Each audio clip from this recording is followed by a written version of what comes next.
Hello and welcome back. इस video में मैं आपको ऐसी ट्रिक बताऊंगा कि आप चुटकियों में कौन सी भी ट्रेड आइकन की गैस ड्रॉ कर पाओगे। और वीडियो के एंड में एक सरप्राइज भी है, उसके लिए वीडियो पूरा देखना।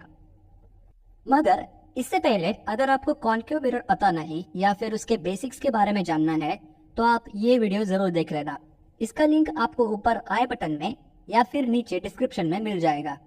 तो चलो पढ़ाई शुरू करते हैं। स्टार्ट करते हैं कॉन्केव मिरर के बेसिक फिगर से। अभी देखो, इमेज फॉर्मेशन के लिए हमें कोई सी भी एक चीज चाहिए होगी। फिलहाल के लिए मैं एक पर्सन को अज्यूम करता हूँ।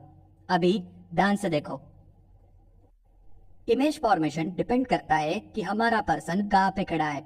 जैसे कि हो सकता है पर्सन सेंटर सी पे खड़ा हो या फिर सेंटर सी के आगे या फिर पीछे।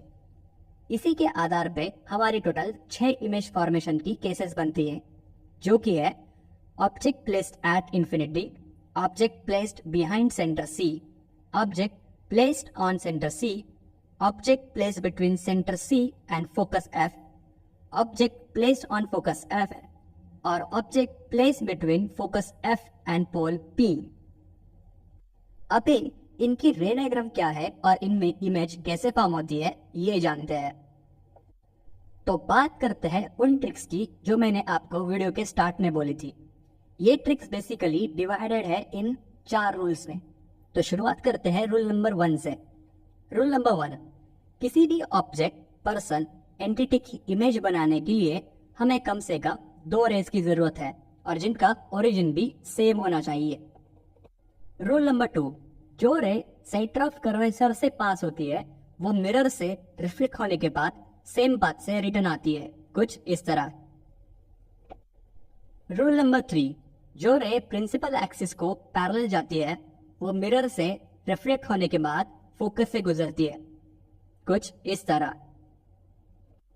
और चौथा रूल जो कि है, जो भी रेस फोकस से जाती है वो मिरर पे रिफ्लेक्ट होने के बाद प्रिंसिपल एक्सिस को पैरेलल ट्रैवल करती है। इन 4 रूल के बेस पे अभी हम सारे केसेस सॉल्व करेंगे। तो शुरुआत करते हैं पहले केस से, जो कि है ऑब्जेक्ट प्लेस्ड एट इंफिनिटी। अभी जब भी ऑब्जेक्ट इंफिनिटी पे होता है तो उसके रेज हमेशा प्रिंसिपल एक्सिस को पैरेलल आते हैं। और जैसा कि हमने रूल नंबर 3 में पढ़ा, जो रे प्रिंसिपल एक्सिस को पैरेलल आता है वो रिफ्लेक्ट होने के बाद फोकस से होकर गुजरता है। इसीलिए ये रेज भी रिफ्लेक्ट होने के बाद फोकस से ही जाएंगे। इसका मतलब हमारी इमेज फोकस पे फॉर्म होगी। अभी क्योंकि हमारा फोकस एक पॉइंट है और मिरर के बाहर है, इसीलिए हमारी इमेज भी एक पॉइंट जितनी छोटी होगी और रियल होगी, जिसको हम बोलेंगे डिमिनिश्ड। बस यही था हमारा पहला केस। अभी आप सोच रहे होंगे कि मैंने ये कैसे पता किया कि हमारी इमेज फोकस पे ही फॉर्म होगी और वो रियली होगी। तो देखो, जहाँ पे भी हमारे रेज इंटरसेक्ट करते हैं वहीं पे हमारी इमेज फॉर्म होती है। और दूसरी चीज ये है कि अगर इमेज मिरर के बाहर बन रही है तो वो रियल होगी और वो अगर मिरर के अंदर बन रही है तो वो वर्चुअल होगी। तो ये 2 चीजें याद रखना। अभी बढ़ते हैं दूसरे केस की तरफ, जो कि है object placed behind centre C. तो एज पर रूल नंबर 1 हम 2 रेज को ड्रॉ करेंगे, कुछ इस तरह। तो रूल नंबर 3 के हिसाब से जो रे प्रिंसिपल एक्सिस को पैरेलल जाता है वो रिफ्लेक्ट होने के बाद फोकस से होकर गुजरता है। और रूल नंबर 2 के हिसाब से जो रे सेंटर सी से जाता है वो रिफ्लेक्ट होने के बाद उसी पाथ में रिटर्न आता है, कुछ इस तरह। और ये रेज जहां पे इंटरसेक्ट करेंगे वहीं पे बनेगी हमारी इमेज। पर यार, इमेज सीधी बनेगी या उल्टी? तो देखो, क्योंकि हमारी लाइट्स पर्सन के सिर से निकली थी तो जहां पे वो इंटरसेक्ट करेगी वहां पे भी पर्सन का सिर ही आएगा। इसीलिए ये इमेज उल्टी फॉर्म होगी। और क्योंकि ये मिरर के बाहर बनी हुई है इसीलिए इसका नेचर होगा रियल। और उसके अलावा ये साइज में ओरिजिनल ऑब्जेक्ट से थोड़ी छोटी होगी। आई होप आपको ये 2 केसेस समझ में आए होंगे। अभी थोड़ा फास्ट सॉल्व करेंगे। तो बढ़ते हैं केस नंबर 3 की तरफ, जो कि है object placed at centre C. तो रूल नंबर 1 को अप्लाई करेंगे और फिर से 2 रेज ड्रॉ करेंगे। एज पर रूल नंबर 2 एक जाएगा कुछ इस तरह और एज पर रूल नंबर 3 दूसरा जाएगा कुछ इस तरह और हमारी इमेज फॉर्म होगी कुछ इस तरह। अगर इमेज का नेचर देखा जाए तो वो होगा रियल, क्योंकि ये मिरर के बाहर फॉर्म हुई है। ओरिएंटेशन रहेगा इन्वर्टेड और size equal to object size. इस चीज को ध्यान में रखना कि सेंटर सी पे इमेज की साइज ओरिजिनल ऑब्जेक्ट जितनी ही होती है। अभी बढ़ते हैं केस नंबर 4 की तरफ, जो है object placed between centre and focus. Again हम 2 रेस को ड्रॉ करेंगे। इसमें पैरेलल रे रिफ्लेक्ट होने के बाद फोकस से होकर जाएगा और एक रे को हम पास करेंगे सेंटर से कुछ इस तरह।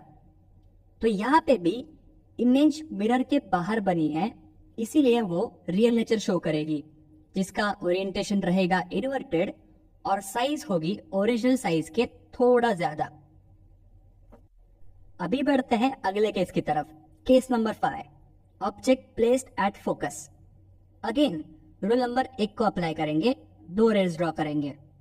एक जाएगा फोकस से कुछ इस तरह और दूसरा जाएगा सेंटर से कुछ इस तरह। अरे यहाँ पे दोनों लाइंस एक दूसरे को पैरेलल जा रही हैं।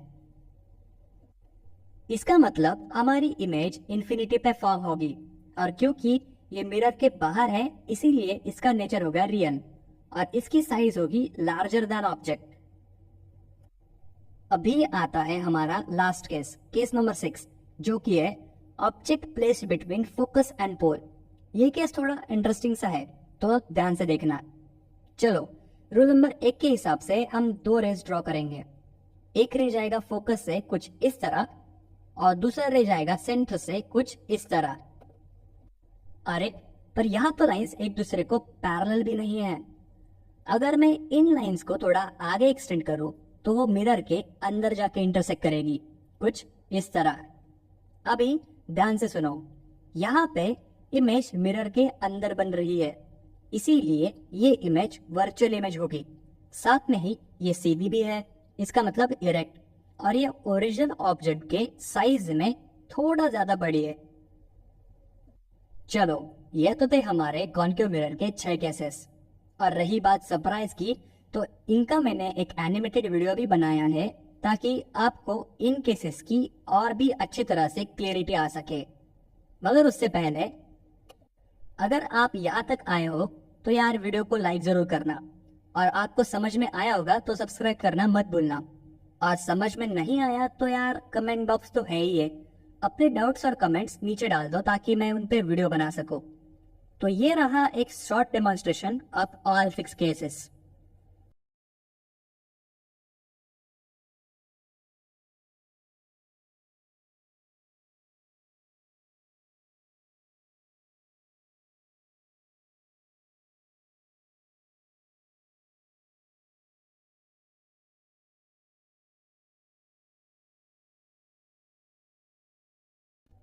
आई होप आप विजुअलाइज कर चुके होंगे कि पोजीशन के साथ साथ हमारी इमेज कैसे बदलती है। आज की वीडियो के लिए इतना ही काफी। Like this video and share with your friends. मिलते हैं अगले वीडियो में। Till then take care and bye bye.